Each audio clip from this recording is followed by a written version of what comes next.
Palestine has been at the centre of all the discussions this week. We've heard speech after speech from world leaders condemning what's happening in Gaza. Obviously, the question of trying to solve the conflict there is also right at the centre of discussions, whether they're the bilateral meetings on the sidelines or we had that conference on the two-state solution on Monday.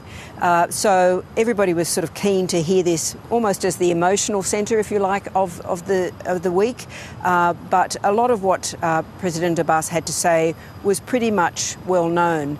But it's against the backdrop of both the so-called New York Declaration, which was the one led by France and Saudi Arabia, and also by this 21-point plan put forward by President Trump in his meeting with Islamic and Arab states later on Tuesday.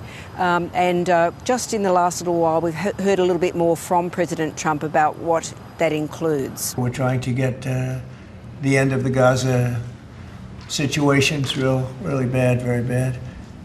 And we think it could happen, maybe it could happen pretty soon. Did you promise leaders this week that you would not allow Israel to annex the West Bank? And is that something that you... I will not allow Israel to annex the West Bank. No, I will not allow it.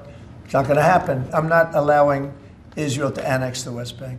There's been enough. It's time to stop now, okay? He's talked about the annexation of the West Bank and saying that that will not be allowed to happen. It is something that I'm guessing him and the Israeli leader will disagree on.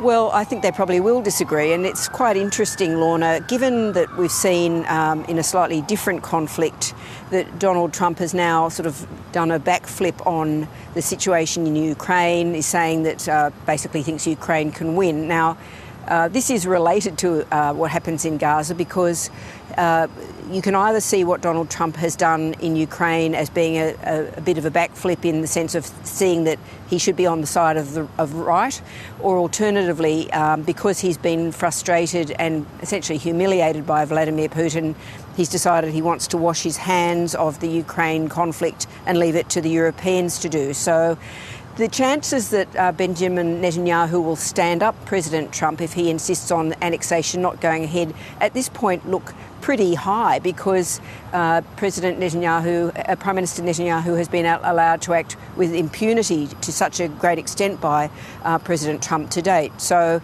that's a big problem, I think, for both the rest of the world, for people in Gaza, obviously, and for President Trump. There's been lots of meetings, lots of statements, speeches where you are in the past week. President Trump made out it was just a talking shop and completely ineffective. What, Laura, have been the successes, the resolutions of this week? I think the really interesting part of it, Lorna, is that we've seen a reaffirmation from a lot of countries in the importance of multilateralism, even as President Trump has walked away from it.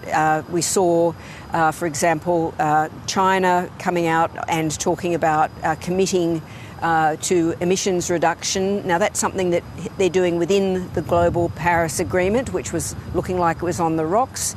But I think also what's really obvious here is that a lot of countries around the world are starting to see what they're describing as the multipolarity. That there's lots of different centres of power, whether it's the Arab states, various regions in Europe, and what they're doing now is they're all meeting, they're all basically working out how do we get by in a world where Donald Trump is walking away from all of this, and he's basically made that clear that he's walking away not just from the United Nations but from multilateralism and United States leadership in that rather extraordinary speech he gave on Tuesday to the General Assembly.